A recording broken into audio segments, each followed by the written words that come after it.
think about the good old days, back to simpler times and living. Is there any place more ideal to live and raise a family than that of Mayberry from the Andy Griffith Show?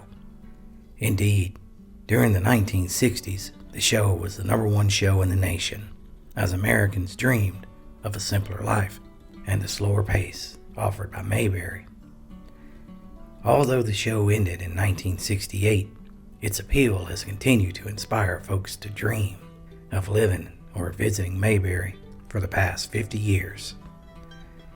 Nowadays, fans of the Andy Griffith Show can make the pilgrimage to Mount Airy, North Carolina, to visit the modern-day Mayberry. That's right, Andy was born here, and many folks contend that Mount Airy was the Mayberry in the TV show. In fact, local politicians and businessmen have been quick to capitalize on this belief. And starting back in the 1980s, they turned Mount Airy into the fictional town of Mayberry. Heck, you can tour the town in the backseat of Andy's sheriff's car, have lunch at restaurants served by Aunt Bee lookalikes. You can take photos with a statue of Andy and Opie, tour the replica Mayberry courthouse, and even get a haircut at Floyd's barbershop. It's just like you're visiting the real Mayberry. Or is it? Now wait a minute now. What if I was to tell you the real Mayberry was actually about 20 minutes up the road, just across the Virginia state line, in a little place called Mayberry, Virginia? That's right. And with that, my friends, this is the true story of the real Mayberry.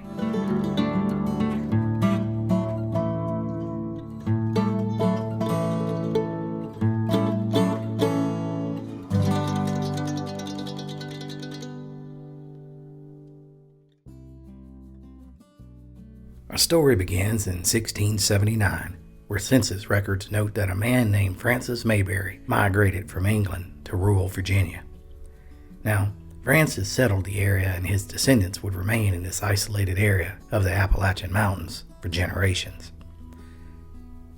By 1792, one of his dependents, named Isaac Mayberry, obtained a land grant for 183 acres in an area situated on a creek that was named Mayberry Creek. The area was situated on two rugged early roads. One road went south into North Carolina, and the other would be eventually transformed into the Blue Ridge Parkway. At its peak, Mayberry consisted of about 50 farm families for a total of about 300 residents. The area had all the basic needs of life.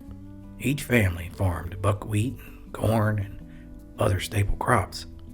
A man named Ed Mayberry built a mill on the creek, where all families would mill their corn and process the surrounding forest and the lumber for their homes and churches, schools, and businesses. By the early 1800s, Mayberry had a general store, and it also served as their post office for the town. These rural farmers lived a simple, peaceful life for the next 150 years, isolated deep in the Appalachian Mountains. They didn't have any money. Heck, most families might be lucky to see an annual income of about $50 a year. In their minds, selling a hog or a calf for $5 or a bushel of chestnuts for 50 cents was like winning the lottery. The cliche of a family farm was a reality here, since everyone took part, including the kids. It's right, there was never-ending work on the farm.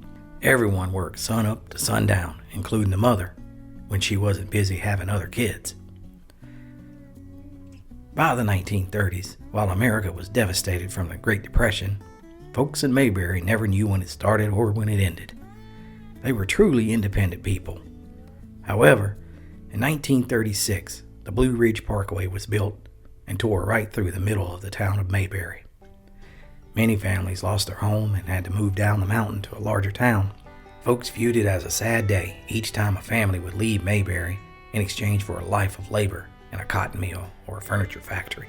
Yet, folks continued to leave Mayberry, and by the 1960s, only a few families were left, along with the Mayberry Creek and General Store. Coincidentally, a new TV show took America by storm in the 1960s.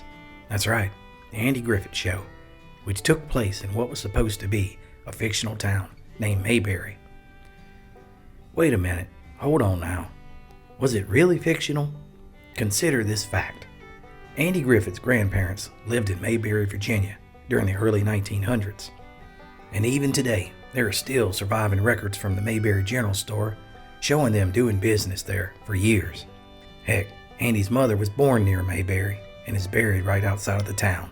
On top of that, local residents of Mayberry, Virginia all recall the characters of the Andy Griffith Show, like Otis, the town drunk, or Ernest T. Bass. Heck, locals of Mayberry could remember the real-life versions of these characters visiting the Mayberry General Store for years. Now, as folks left Mayberry, they moved to other towns in the area for paying jobs, places like Mount Airy, North Carolina, which is about 20 minutes away from Mayberry. And that, my friends, is where Andy was born. Like I said, when the Andy Griffith Show ended in 1968, politicians and business owners in Andy's hometown looked to cash in on the show's popularity and attract tourism to Mount Airy. So they rebranded the entire town as Mayberry. Now, due to his business relationships and investments in Mount Airy, Andy would in public admit that the show was based on Mayberry, Virginia.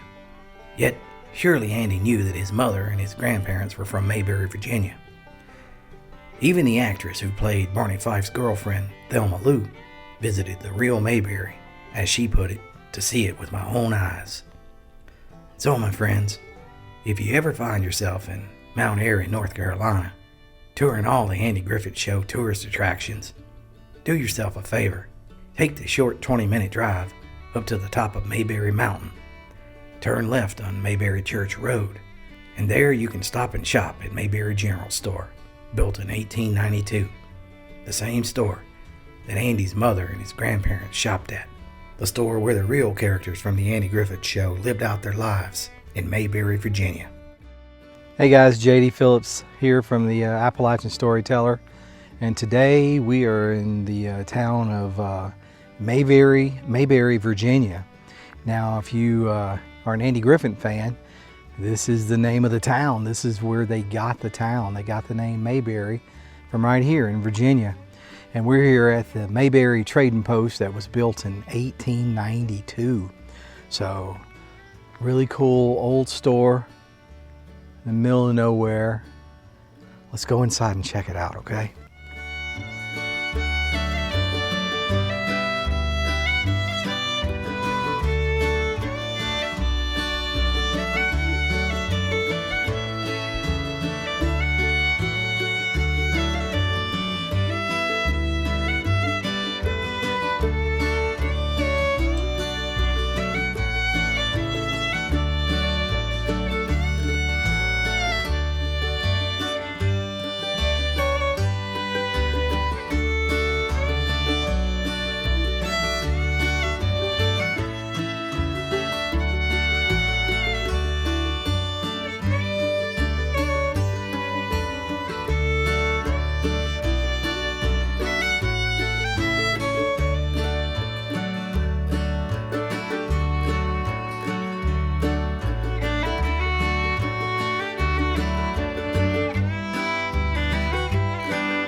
So, I'll finish with this, in the words of one of my heroes, Paul Harvey.